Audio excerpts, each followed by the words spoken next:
சிம்ம ராசி நேயர்களுக்கு வரக்கூடிய 2025ஆம் ஆண்டு எப்படியெல்லாம் இருக்கு? இது பொது பலன் தான். அவங்க தனிப்பட்ட ஜாதகம் வரும், அதுதான் முக்கியம். அப்படி இருக்கும்போது சிம்ம ராசிக்காரங்களுக்கு பார்க்கும் பொழுது கடந்த ஒரு 2.5 வருடமாகவே கண்டகச்சனி. ஓகேங்களா? இப்ப நான் சொன்னேன் இல்லைங்களா, அதெல்லாம் அவங்க இழந்திருப்பாங்க. அந்த தைரியத்தை இழந்திருப்பாங்க, கம்பீரத்தை இழந்திருப்பாங்க, அந்த உற்சாகத்தை இழந்திருப்பாங்க, எதையும் வெல்லக்கூடிய ஆற்றலை அவங்க இழந்திருப்பாங்க. எதிர்மறை சிந்தனைகள் அதிகமா இருக்கும், உடல் ஆரோக்கியத்துல பாதிப்புகள் இருக்கும், உறவுகளால பிரச்சனைகள் வரும், கணவன் மனைக்குள்ள பிரச்சனைகள் வரும், மனக்கசப்புகள் வரும்.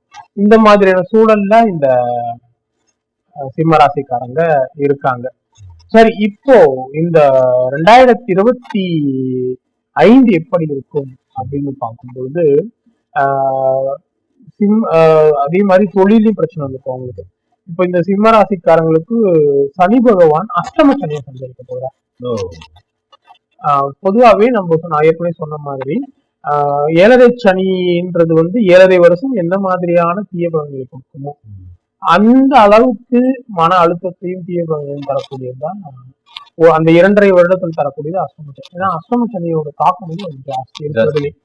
அப்படின்னும் பொழுது இந்த அஷ்டம சனி நடக்கும் பொழுது அவங்களுக்கு உடல் ஆரோக்கியத்துல பாதிப்பு, உறவுகளால பிரச்சனை, மனக்குழப்பம் அதிகமாகிறது, எந்த முடிவும் எடுத்துக்க முடியாது, சின்ன சின்ன விபத்துக்கள் நடக்கிறது, தொழில் உத்தியோகத்துல நிறைய பிரச்சனைகள், அவமானங்கள், உயரதிகார பிரச்சனை, சக ஊழியர்களால் பிரச்சனை, அப்புறம் அவங்கள சுத்தி ஒரு பாலிடிக்ஸ் நடக்கிறது ஆபீஸ்ல. இந்த மாதிரியான சூழல்லாம் அவங்க சிக்கக்கூடிய நிலை இருக்கு. இதே மாதிரி வியாபாரத்துல இருந்தாங்கன்னா வியாபாரத்துல நஷ்டம். ஏற்கனவே அவங்களுக்கு வியாபாரத்துல பார்ட்னர்ஷிப் இருந்தாங்கன்னா ஆல்ரெடி பிரச்சனை ஆயிருக்கும் கண்டகச்சனிலே. இப்ப அஷ்டம சனின்னும் பொழுது அதனால விளைவுகள் இன்னும் அதிகமா இது நம்ம முயற்சி பண்ணாலும் பெரிய அளவு முன்னேற்றம் இல்லை. அதாவது புதிய தொழில் தொடங்குறது, புதிய முயற்சிகள் கொண்டெல்லாம் இந்த காலகட்டத்தில் அவங்க தவிர்க்கணும். ஆமா. சோ இந்த அடுத்து அஷ்டம சனியால ஒரு 2.5 வருடம் பாதிப்புனாலும் அடுத்த 2025 கொஞ்சம் கவனமா இருக்க வேண்டிய காலகட்டம். ஓகேங்களா? பட் இருந்தாலும் ஏப்ரல் மாதத்துக்கு அப்புறம் 11 குரு பகவான் சஞ்சரிப்பார். ஏன்னா இப்ப 10 குரு பகவான் போயிட்டு 11 சஞ்சரிப்பார். அந்த காலகட்டத்துல ஓரளவுக்கு பெருமூச்சு விடலாம். ஏப்ரல் மாதத்துல இருந்து அடுத்த குரு பெயர்ச்சி வரைக்கும் ஓரளவுக்கு நல்லா இருக்கும். எந்த தடைகள் பிரச்சனைகள் வந்தாலும் அதை சமாளிக்கக்கூடிய ஆற்றல். அதுக்காக ஓவர் கான்பிடன்ட், அதீத நம்பிக்கையோட நம்ம இதெல்லாம் பார்த்துக்கலாம் அப்படின்ற மாதிரி வேண்டாம். நம்ம எந்த விஷயத்துல கவனமா இருக்கணும், எங்க நிதானமா இருக்கணும் அப்படின்றத உணர்ந்து நம்ம செயல்பட்டாவே முழுதும் இந்த 2025ல பிரச்சனைகள் நம்ம தப்பிக்க முடியும். ஏன்னா 11ஆம் இடத்துல குரு பகவான் இருக்கிறது சில விஷயங்கள் பாஸ் பண்றதுனால நமக்கு பேச நெகட்டிவா வேலை செய்யாது அப்படின்ற மாதிரி ஓவர் கான்பிடன்ஸ் இல்லாம இருக்கணும். பட் அவங்க தனிப்பட்ட ஜாதகம் சாதகமா இருந்தா இந்த அஷ்டம சனி கூட அவங்களுக்கு பெரிதா வேலை செய்ய போறது இல்லை. சுய ஜாதகம், ஏன்னா இந்த கோச்சார பலன்கள் சொல்வது எல்லோருடைய ஜாதகத்திலையும் வேலை செய்யாது. இப்ப நீங்க பாத்தீங்கன்னா விஜய் கடகராசி, அண்ணாமலை அவர்கள் பிஜேபி, அவங்க 2 பேருமே கடகராசி. பட் இருந்தாலும் அவங்களுக்கு பிரச்சனைகள் இருந்தது. அவரு இப்போ விஜய் வர்றதுக்கு அவர் முதல்ல அவர் எல்லாம் நிறைய எதிர்ப்புகள் வந்துச்சு, நிறைய பேர் அவர் அகைன்ஸ்டா பேசினாங்க. அரசியலுக்கு வரும்போது சரி வந்த பின்னாடியும் பாத்தீங்கன்னா இன்னைக்கு வரைக்கும் பெரிய அளவு முன்னேற்றம். ஒரு மாநாடு நடத்திருக்காங்க, பெரிய அளவு அவர் வெளிப்படையா அவர் பேசல, உள்ள இருந்தே வேலை செய்யறதுதான் இருக்கே தவிர வெளிப்படையா அவர் வரல இன்னும். அதே மாதிரி நீங்க அண்ணாமலை எடுத்தா, அண்ணாமலை என்னதான் முயற்சி பண்ணாலும் பெரிய அளவு சாதிக்க முடியல. அவருக்கு மக்கள் சப்போர்ட் அந்த விஷயங்கள்லாம் கூட அதிகரிச்சு, ஆனா அது ஓட்டு தேர்தல்ல வெளிப்படல அது பெருசா. பட் பிஜேபியோட சதவிகிதம் உயர்ந்திருக்கு. சோ அதனால இந்த அஷ்டம சனி, இந்த கண்டக சனி இதெல்லாம் வரும்பொழுது என்ன பண்ணணும்னா, நம்ம சுய ஜாதகம் நல்லா இருந்தா பெரிதளவு பாதிக்காது. ஓகேங்களா? பட் இல்லைன்னா அதனுடைய தன்மையை அந்த காலகட்டத்துல அவங்களுக்கு காட்டிடும். அதனால சுய ஜாதகம் தான் மெயின். சுய ஜாதகம் சாதகமா இருந்தா இது அஷ்டம சனியால பெரிய தாக்கம். சிம்மராசிக்காரர்களும் அதனால பயப்பட தேவையில்லை, சுய ஜாதகம். ஆமா, பயப்பட தேவையில்லை. இன்னொரு விஷயம் என்னன்னா, சில பேர் எனக்கு நீங்க வருட ராசிக்கும் எல்லாரும் நல்லாதான் சொன்னாங்க, எனக்கு அப்படி ஒண்ணும் நடக்கல அப்படின்வாங்க. சில பேர் எங்களுக்கு சூப்பரா சொன்னீங்க, அதான் சூப்பரா சொன்னீங்க, நல்லா எனக்கு நல்லா இல்லைன்னு சொன்னீங்க, எனக்கு நல்லா இருக்குன்னு. இதெல்லாம் அவங்களுடைய சுயஜாதத்துல வரக்கூடிய திசா புத்திகள் எப்படி இருக்குன்றத பொறுத்து. ஓகேங்களா? பட் நம்ம ஆண்டு பலன்கள் இந்த விஷயங்கள்லாம் சொல்றது அவங்கள வந்து ஒரு விழிப்புணர்வு ஏற்படுத்தும். இந்த நேரத்துல உங்களுக்கு கவனமா இருங்க. பொதுவா சொல்லணும்னா அப்படிதான் சொல்ல முடியும். நம்ம தனிப்பட்ட ஜாதகம் தான் நம்ம துல்லியமா வாழ்க்கையில என்ன நடக்கும்னு சொல்ல முடியும். இப்ப தனிப்பட்ட ஜாதகம் அண்ணாமலையோட தனிப்பட்ட ஜாதகமும் விஜயோட தனிப்பட்ட ஜாதகம் நமக்கு தெரிஞ்சதுனாலதான் நம்ம வந்து அவங்களுக்கு இந்த மாதிரிலாம் நடந்து முன்னாடி ப்ரிடிக்ட் பண்ணிருக்கோம். அவர் அரசியல் வருவார்னு ப்ரிடிக்ட் பண்ணிருக்கோம். அண்ணாமலை பத்தி பேசியிருக்கிறோம். அதெல்லாம் நடந்திருக்கு. சோ அதனால வந்து நீங்க இந்த சிம்மராசிக்காரன் இந்த காலகட்டத்தில் கொஞ்சம் கவனமா இருக்கிறது நல்லது. அதீத நம்பிக்கை வேண்டாம். அதுக்கான முயற்சிகள் அவங்க மேற்கொள்ளணும். இவங்களுக்கு ஒரு நல்ல பரிகாரம் அப்படின்னா நரசிம்மர் வழிபாடு.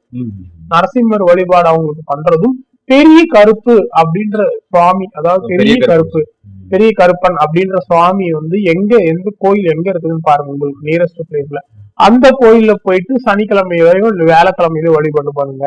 அதே நேரத்தில் நரசிம்மரை வந்து ஒரு ஞாயிற்றுக்கிழமையில போயிட்டு வழிபாடு பண்ணுங்க. இது வந்து ஒரு அற்புதமான பலன்களை அவங்க தந்துடும். பிரச்சனைகள் வந்தாலும் அதை தாண்டி அவங்க ஜெயிக்கலாம்.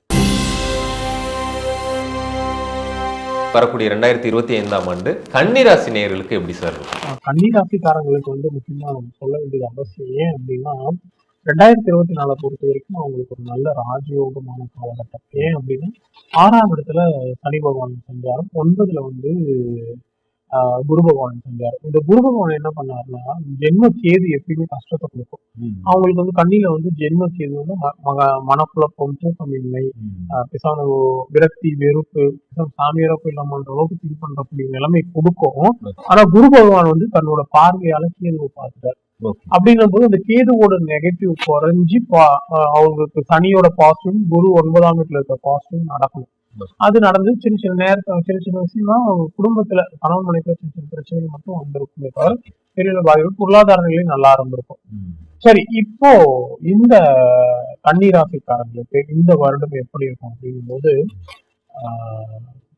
கண்டக சனி ஆரம்பமாயிருக்கு. மார்ச் மாசம் கண்டக சனி. மே மாசம் வந்து நமக்கு ராகு கேது பேச்சு 12ஆம் இடத்துக்கு கேதுவும் 6ஆம் இடத்துல ராகு வந்துடுறாங்க. ஆனா ஏப்ரல் மாதமே 10ஆம் இடத்துக்கு குரு போயிறாரு. இதனால வந்து இந்த கன்னிராசிக்காரர்கள் இந்த வருடம் கொஞ்சம் கவனமா இருக்கணும். உடல் ஆரோக்கியத்துல பாதிப்புகள் வரும். அந்த விஷயத்துல கவனமா இருக்கும். முக்கியமா இடுப்பு, முதுகு தண்டுவடம் இந்த மாதிரி பிரச்சனைனா உடனடியா அதை பார்த்து சரி பண்ணிக்கணும். கணவன் மனைக்குள்ள சின்ன சின்ன பிரச்சனைகள் வரும், கருத்து வேறுபாடு வரும். வெளியாட்களை வந்து அதாவது கணவன் மனைவி பிரச்சனைனா வெளியாட்களை தலையிடக்கூடாது. வெளியாள்னா யாரு நம்ம சொல்லுவோம்? வெளியாள்னா வெளியில இருக்கிறவங்க. அந்த குடும்பத்துல வந்து அப்பா, அம்மா, மாமா, மாமனார், மாமியார், இந்த குழந்தைனார் இவங்களெல்லாம் அவங்க பேச்சை கேட்டுட்டு நம்ம ரியாக்ட் பண்ண ஆரம்பிச்சோம்னா அது பெரிய பிரச்சனை போய். அதனால வந்து இவங்களுக்குள்ள ஒரு பிரச்சனை கொஞ்சம் அதை கொஞ்சம் ஆற போட்டு அதுக்கப்புறம் திரும்ப அதை சால்வ் பண்ணிட்டு போறது நல்லது. முடிஞ்ச வரைக்கும் 2 பேரும் எந்த பிரச்சனை வந்தாலும் பிரியாம ஒற்றுமையா இருக்க வேண்டியது அவசியமா இருக்கு. அதே நேரத்துல பிசினஸ்ல இருக்கவங்களுக்கு பார்ட்னர்ஷிப்பால பிரச்சனை வரும். பார்ட்னர்ஷிப் ஏமாத்திட்டு சில பேர் சொல்லுவாங்க 10 வருஷம் பார்ட்னர்ஷிப் திடீர்னு எல்லாத்தையும் தூக்கிட்டு ஓடிட்டாங்க சார். ஓகேங்களா? சோ அந்த மாதிரியான நிகழ்வுகள் இந்த கன்னிராசிக்காரர்களுக்கு நடக்கும் இந்த வருடத்துல. சோ அந்த விஷயத்துல ரொம்ப கவனமா இருக்கணும். பார்ட்னர்ஷிப் பிசினஸ் பண்ணிட்டு இருந்தீங்கன்னா பார்ட்னர்ஷிப் முழுசா நம்பக்கூடாது. அவங்கள எப்பவுமே கண்காணிப்புல வச்சுக்கணும். எந்த விஷயத்தையும் அவங்க மட்டுமே நம்பி பார்க்க சொன்னா அது இருக்காது. ஓகேங்களா? அதே மாதிரி தொழில்ல உத்தியோகத்துல அபிஷியலா ஒர்க் பண்றீங்கன்னா அங்க வந்து உயரதிகாரில பிரச்சனை வரும், சக ஊழியர்களால பிரச்சனை வரும். சில நேரங்கள்ல அவங்களுடைய தகுதிக்கு குறைவான பணிகளை செய்ய நிர்பந்திக்கப்படலாம். சிலருக்கு இடம் மாற்றம் வரலாம், சிலருக்கு வேலையில இருந்து வெளியே வருவதற்கான சூழல் வரலாம். சோ இந்த மாதிரியான விஷயங்கள்லாம் இருக்கும் பொழுது கொஞ்சம் கவனமாக இருக்க வேண்டியது ரொம்ப நல்லது. தனிப்பட்ட ஜாதகம் நல்லா இருந்தா பெரிய அளவுக்கு பிரச்சனை இருக்காது. பட் இந்த கன்னிராசிக்காரங்க இந்த வருடம் கொஞ்சம் கவனமாக இருக்க வேண்டிய காலகட்டமா இருக்கு. அவங்க வந்து ஒரே நேர்கோட்டுல நரசிம்மர் கோயில் இருக்கு விழுப்புரத்துல. சிங்கிரி கோயில், பூவர் குப்பம், பரிக்கல், இந்த 3 நரசிம்மர் கோயிலுக்கும் போறதும் சனிக்கிழமையில பொதுவாவே அருகில இருக்கிற ஆஞ்சநேயருக்கு போயிட்டு விளக்கு போடுறது, இந்த மாதிரி துளசி மாலை போடுறது, இந்த மாதிரி நெய் விளக்கு போடுறது, இந்த மாதிரி விஷயங்களை பண்றது. அப்புறம் ஏழை எளியோருக்கு தானம் பண்றது, முதியோர் இல்லம், அநாதை இல்லங்களுக்கு அன்னதானத்துக்கு உதவுறது, ஊனமுற்றோர்களுக்கு உதவுறது, இந்த மாதிரி விஷயங்களை அவங்க பண்ணிட்டே வரணும். முக்கியமா சனிக்கிழமையில நான்வெஜ் சாப்பிடக்கூடாது. சனிக்கிழமையில ஒருவேளை விரதம் இருந்து ஆஞ்சநேயரையோ சனி பகவானையும் வழிபடுறது ரொம்ப சிறந்த அதாவது வந்து எவ்வளவு பிரச்சனை வந்தாலும் அதுல இருந்து காப்பாத்தி விட்டுரும். காப்பாத்திட்டு. சோ இந்த சனிக்கிழமை விரதம் பண்றது அவங்களுக்கு ரொம்ப இதுவா ஆமா. இருக்கும். அதுபோல நரசிம்மர் விழுப்புரம் கோயில், நரசிம்மர் ஆஞ்சநேயர் கோயிலுக்கு போறதும் பக்கத்துல இருந்து ஆஞ்சநேயர் கோயில் இருந்தாலும் சரி அந்த கோயிலுக்கு போகும். கண்டிப்பா கன்னிராசி நேயர்களுக்கு இந்த பரிகாரம் நீங்க சொன்னது வந்து அவங்களுக்கு விழிப்புணர்வாகவும் ஒரு பயனுள்ள தகவலாகவும் நிச்சயமா இருந்திருக்கும்.